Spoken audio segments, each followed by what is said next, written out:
Shazam is directed by David F. Sandberg and is the seventh installment into the DC Extended Universe. It's about Billy Batson, an orphan boy who's played by Asher Angel, who has the ability to turn into a superhero, played by Zachary Levi, that allows him to have the powers of mythical gods. So right off the bat, I didn't know that David F. Sandberg was the director of this movie until after I saw it, and I've seen him direct Annabelle Creation. I thought the movie was okay, but the thing I liked the most about it was the direction of the children actors in the movie. I thought their performances were really good, and just because of the fact that he did that movie, I can tell that that's probably why they brought him along to be director of this film. I really liked Asher Angel in this movie. I thought he did a really good job at portraying Billy Batson. You can understand the motivations of this kid and why he's being so distant and aloof from all the other people who are trying to help him this whole time. Zachary Levi did a good job as Shazam. I've been following him since Chuck, so I know that he's really good when it comes to the humor, and I knew that he could really deliver in his lines in this movie. I also thought he did a really good job when it came to portraying like a big Billy Batson. It didn't take long for me to be convinced that this was the same person. It was hard to differentiate the two actors, and it really did feel like Billy was this character. Jack Dylan Grazer was really good in this movie. The first thing that I saw him in was It, and I thought he was great in that movie. Like, not only comedic, but like the dramatic performances he did I thought were really good. So I can understand why they casted him for this role.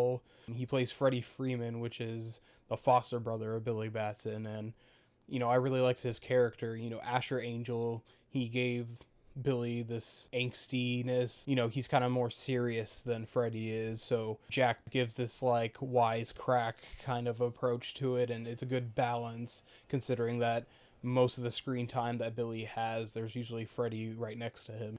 That's another thing that I like about this movie is the fact that not one character is like the other. Like, everybody's so unique in their own way. They have their own personalities, and it especially shows in the third act. Jamon Hansu did a really good job as the original Shazam in the movie. He only really comes up briefly in the film. He doesn't have this large role, but with what he has, I thought he did a really good job. He's the one that presents the exposition to explain like what these abilities are and the whole purpose of this, and explaining the long-going conflict between what ends up being the big antagonist of the film. And Mark Strong as Thaddeus Savannah, I thought he was really good.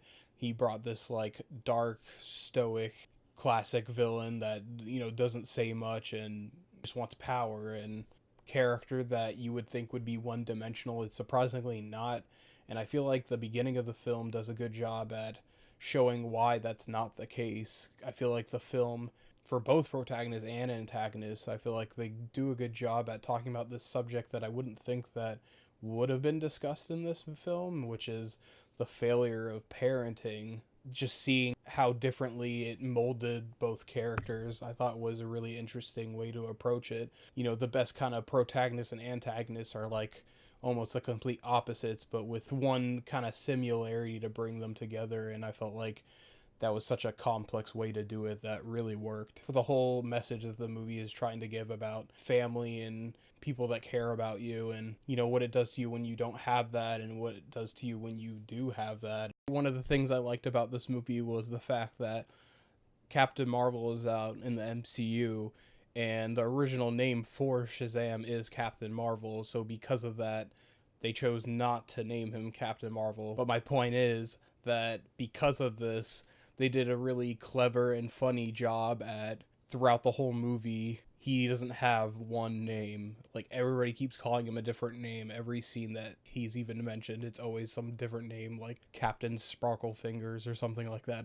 I think this movie is doing something that I feel like is the best approach at this point when it comes to superhero movies, or just anything superhero related, whether it be television shows or films, is it's not only a superhero film, but it's like a half genre. If Aquaman was Indiana Jones MacGuffin film, this movie is big with Tom Hanks. Almost setting up this like unorthodox side of the DC universe, almost like how Guardians is this unconventional area of the MCU. I feel like Shazam is going to be kind of like that, where it's like commentary on how serious everybody else is being. And especially in the mid-credit scene, There are two scenes. There's a mid-credit scene and a post-credit scene, so stay for those. But in the mid-credit scene, it definitely just seals the deal, confirming that this side of the universe is going to be like really silly.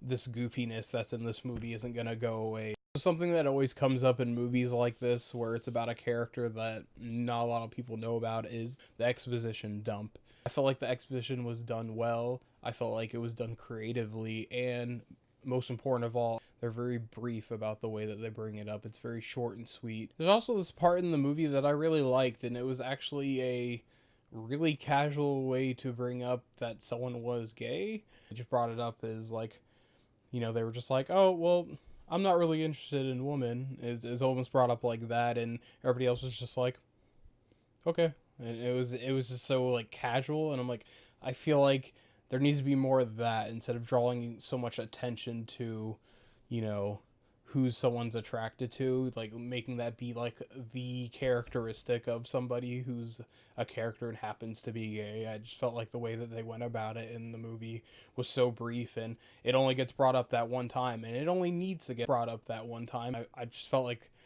it was such a brief thing, but I felt like it was so important.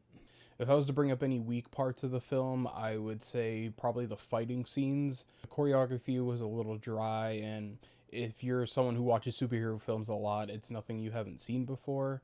I kind of wish there was more variety to the fighting, and by the third act, there's a little variety, and it's really fun, but by the time you get to that point, it's really CGI heavy. And me personally, I'm not a huge fan of CGI being used like a crutch almost, being the bulk of a scene. So I'd say at the very most that this is a really funny movie with great writing, and at the very least, this formula is a step in the right direction for the DC Extended Universe. So with all that said, I give Shazam a B.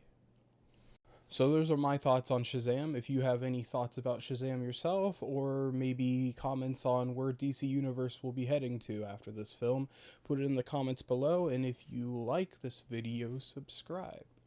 Thanks for watching.